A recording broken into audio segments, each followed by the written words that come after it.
Welcome back to my channel. நம்ம இன்றைக்கி ரவா உப்புமா எப்படி பண்ணுறதுன்னு தான் பார்க்க போகிறோம். ஃபஸ்ட் நான் அதுக்கு ஒரு 5 வெங்காயம் நீல வாக்கில் கட் பண்ணி வச்சுருக்கேன்.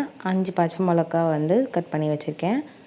1 ஸ்பூன் கடலைப்பருப்பு, கொஞ்சம் கடுகு, 1 கப் ரவை, அதுக்கப்புறம் கருவேப்பிலை, தேவையான அளவு உப்பு, எண்ணெய்.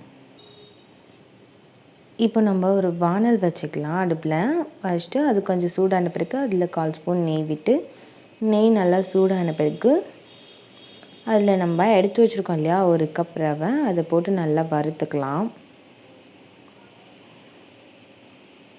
நம்ம ரவை வறுத்த ரவையாக இருந்தாலுமே, கடையில் கொடுப்பாங்கள்ல வறுத்த ரவைன்னு சொல்லி, அதுவாக இருந்தாலுமே நம்ம வறுத்துக்கலாம் ஒரு டைம்.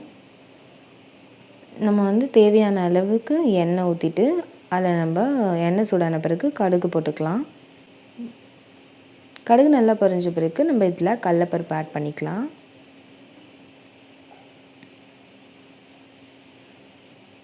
கடலைப்பருப்பு ஆட் பண்ணிவிட்டு நல்லா கொஞ்சம் கிண்டி விடுங்க. ஏன்னா கடலைப்பருப்பு நமக்கு கலர் மாறக்கூடாது.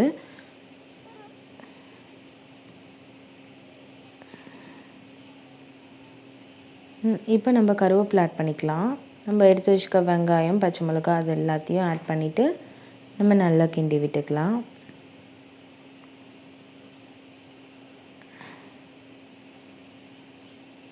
இப்போ நம்ம வெங்காயம் வதங்கிறதுக்கு தேவையான உப்பு ஆட் பண்ணி வதக்கி விட்டுக்கலாம்.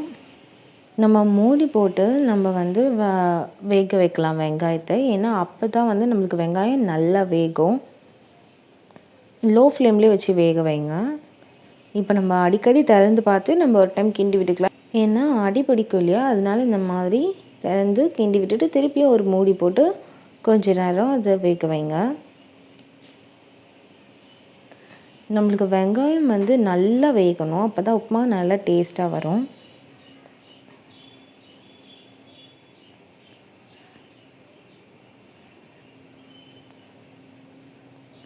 நமக்கு இப்போ வெங்காயம் நல்லா வதங்கி வந்திருக்கு.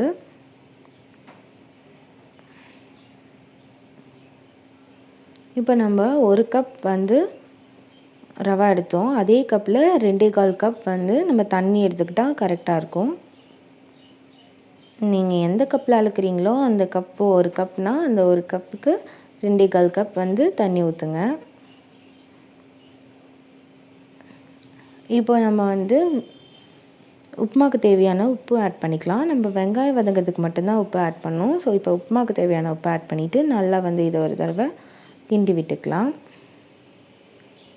இப்போ நம்ம ஒரு மூடி போட்டு மூடி வச்சுக்கலாம். இப்போ மீடியம் ஃப்ளேமில் வச்சு இதை நல்லா கொதிக்க விடுங்க. நல்லா கொதிக்கணும். நல்லா கொதித்த பிறகு தான் நம்ம சிம்மில் வச்சுட்டு நம்ம ரவாவை கொஞ்சம் கொஞ்சமாக ஆட் பண்ணி கிண்டி விட்டுக்கலாம். இந்த மாதிரி கட்டிகள் இல்லாமல் ரவை கொட்டிகிட்டே இருக்கக்குள்ளே நீங்கள் இந்த சைடில் கிண்டிகிட்டே இருக்கணும். ஏன்னா அப்போ தான் கட்டிகள் இல்லாமல் வரும். நல்லா லோ ஃப்ளேமில் வச்சுக்கோங்க இந்த ஸ்டேஜில்.